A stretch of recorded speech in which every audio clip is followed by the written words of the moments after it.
Executive coaching is becoming a commodity service. What makes your approach so unique? Well, that's a good point. I sometimes feel there are more executive coaches than there are people to coach. I think what makes us unique is that we are global consultants. We help organisations with sustainable change. And it's in that context that we offer our leadership coaching.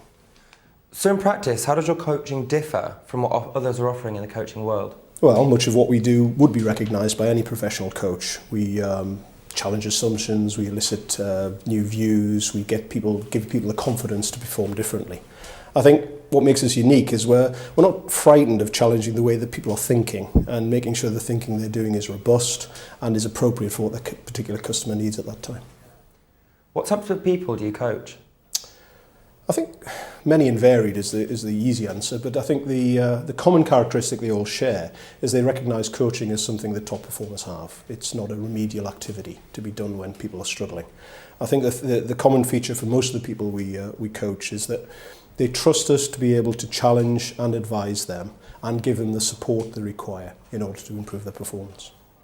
So how do you actually approach a coaching assignment? Well, we have a basic framework we use as a starting point, but all of our coaching assignments are co-created with the client and the coachee. So we make sure it is tailored to suit that particular client. We typically start with a coaching contract, and in that we specify what the outcomes are for both the person and for the organisation. Feed-forward input, what is this?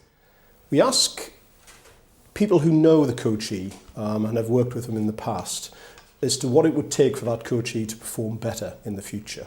We're not great advocates of looking too far into the history. The history has passed, the future is a mystery. So we ask them to give us some insights into if this person performed differently and more productively, what would they do? And that feedback creates an opportunity to have a dialogue that people can actually begin to change behaviours going forward rather than reflect and rationalise behaviours in the past. And finally, what is the Sensei coaching experience actually like? Well, you're probably better off looking at some of our client testimonials on the website for that honest answer. But when we set off with a coaching contract, we look to make it engaging and fun. We believe that people will change behaviour if they're attracted to it. So it's a non-threatening process, yet it's challenging. We expect people to stretch and change their behaviour during the process.